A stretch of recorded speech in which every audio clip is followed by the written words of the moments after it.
क्या हो अगर बदसूरत माने जाने का जो दर्द है उसे विज्ञान और टेक्नोलॉजी से हमेशा हमेशा के लिए मिटाया जा सके। आज हम इसी कह सकते हैं एक बहुत ही क्रांतिकारी विचार पर बात करने वाले हैं। एक ऐसा आइडिया जो सुंदरता को लेकर हमारी पूरी सोच को ही बदल सकता है। इस पूरी बहस को समझने के लिए चलिए एक कहानी से शुरू करते हैं। ये डॉक्टर माइक इसराटेल का अपना अनुभव है और ये सिर्फ एक पोस्टर की बात नहीं है। ये उस गहरी चोट की बात है जो ब्यूटी स्टैंडर्ड्स हम में से कई लोगों को देते हैं। और देखिए, यहीं से ये बहस पर्सनल हो जाती है। डॉक्टर इसराटेल के लिए ये कोई छोटी मोटी इनसिक्योरिटी नहीं है। वो इसे एक विशाल अनइंटरट्रीट त्रासदी कहते हैं। मतलब एक ऐसी गहरी मनोवैज्ञानिक पीड़ा जिसे वो जड़ से खत्म कर देना चाहते हैं। तो इस त्रासदी का, इस दर्द का हल क्या है? यहीं पर डॉक्टर इसराटेल का वो क्रांतिकारी विचार सामने आता है जिसे वो एस्थेटिक क्रांति या एस्थेटिक रेवोल्यूशन कहते हैं। चलिए समझते हैं कि आखिर ये है क्या। तो एस्थेटिक क्रांति का मूल विचार बहुत सीधा और पावरफुल है। वो ये कहते हैं कि अपनी शारीरिक बनावट को किस्मत मानकर जीने की बजाय क्यों ना हम साइंस और टेक्नोलॉजी का इस्तेमाल करके उसे अपनी मर्जी के मुताबिक ढालें। मतलब किसी को भी अपने लुक्स की वजह से नाखुश रहने की जरूरत नहीं है। लेकिन ये सिर्फ अच्छा दिखने के बारे में नहीं है, बिल्कुल नहीं। इसका लक्ष्य बहुत ज्यादा गहरा है। डॉक्टर इसराटेल के शब्दों में इसका मकसद है एक ऐसा साइकोलॉजिकल हीलिंग देना जो पहले कभी नहीं हुआ, खास तौर पर उन लोगों के लिए जिन्होंने अपनी शक्ल सूरत की वजह से पूरी जिंदगी दर्द सहा है। पर यहीं आकर एक बड़ा सवाल खड़ा होता है। आखिर ये जो सुंदरता के पैमाने हैं, ये आते कहाँ से हैं? क्या ये हमारे डीएनए में है या हमारा समाज, हमारी संस्कृति इन्हें बनाती है? ये सवाल आप कह सकते हैं इस पूरी बहस की जड़ है। क्या ब्यूटी यूनिवर्सल है या पूरी तरह से कल्चरल? चलिए दोनों तरफ के तर्कों को देखते हैं। तो यहाँ दो बिल्कुल अलग अलग खेमे हैं। एक तरफ डॉक्टर इसराटेल हैं जिनका मानना है कि सुंदरता बायोलॉजिकल है। मतलब कुछ चेहरे और बॉडी टाइप्स पूरी दुनिया में आकर्षक माने जाते हैं क्योंकि वो अच्छे जीन्स का संकेत देते हैं। वहीं दूसरी तरफ हैं डॉक्टर वर्शाव्स्की। उनका तर्क है कि नहीं, सुंदरता तो कल्चरल है, ये वक्त और जगह के साथ बदलती रहती है, जैसा कि कई स्टडीज में भी देखा गया है। अब इस बहस में एंट्री होती है डॉक्टर माइक वर्शाव्स्की के बहुत ही जरूरी पर्सपेक्टिव की।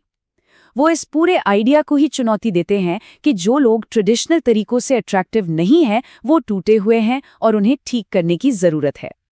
तो फिर डॉक्टर वर्शाव्स्की का सलूशन क्या है? वो कहते हैं कि बाहरी रूप बदलने पर फोकस करने के बजाय हमें एक अलग सवाल पूछना चाहिए कि एक इंसान होने का मतलब क्या है। उनका सुझाव है कि हमें दया, बुद्धिमत्ता, ह्यूमर, इन जैसे दूसरे गुणों को वैल्यू देना सीखना चाहिए। ये एक बहुत ही पावरफुल काउंटर आर्ग्यूमेंट है। डॉक्टर वर्शाव्स्की के तर्क को एक बहुत दिलचस्प साइकोलॉजिकल कॉन्सेप्ट से और भी ज्यादा बल मिलता है, हेडोनिक ट्रेडमिल। इसका सीधा सा मतलब ये है कि हम इंसानों को चाहे कितनी भी बड़ी खुशी मिल जाए या कितना भी बड़ा गम, हम थोड़े वक्त बाद अपनी खुशी के एक नॉर्मल बेस लाइन लेवल पर वापस आ ही जाते हैं। तो सवाल ये उठता है कि क्या बाहरी बदलाव सच में लंबे समय तक टिकने वाली खुशी दे सकते हैं? तो बाहरी रूप के बजाय डॉक्टर वर्शाव्स्की किन चीजों पर ध्यान देने की सलाह देते हैं? दयालुता, इंटेलिजेंस, जिज्ञासा, मजाक या अंदाज, ये सब अंदरूनी गुण हैं। उनका तर्क है कि सच्ची और टिकाऊ खुशी यहीं से आती है, शीशे में दिखने वाली परछाई से नहीं।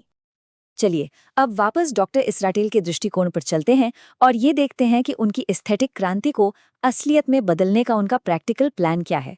ये सिर्फ कोई हवाई थ्योरी नहीं है, इसके पीछे एक पूरा एक्शन प्लान है। डॉक्टर इसराटेल का जो रोड मैप है वो 4 स्टेप्स में बटा हुआ है। इसकी शुरुआत होती है बिल्कुल बेसिक चीजों से, ट्रेनिंग और डाइट। फिर ये कॉस्मेटिक सर्जरी की तरफ बढ़ता है और आखिर में वो भविष्य की टेक्नोलॉजीज जैसे एआई ड्रिवन ट्रीटमेंट्स की भी बात करते हैं। मतलब ये फिजिकल ट्रांसफॉर्मेशन के लिए एक पूरा कॉम्प्रिहेंसिव प्लान है। तो अब हम इस बहस की सबसे बड़ी दुविधा पर आ गए हैं। हमें अपने शरीर को बदलने पर फोकस करना चाहिए या अपने मन को?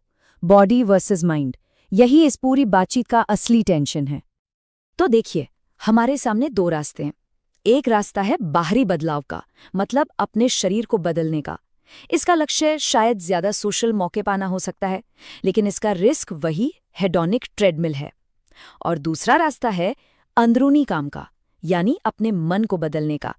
इसका लक्ष्य है सच्ची खुशी पाना, लेकिन इसका रिस्क ये है कि दुनिया तो फिर भी बाहरी लुक्स के आधार पर जज करती रहेगी। और आखिर में ये पूरी बातचीत हमें इस एक ज़रूरी सवाल पर लाकर छोड़ देती है, क्या अपनी शक्ल सूरत को अपग्रेड करना हीलिंग का एक रास्ता है, या ये उन चीज़ों से ध्यान भटकाना है जो असल में मायने रखती हैं?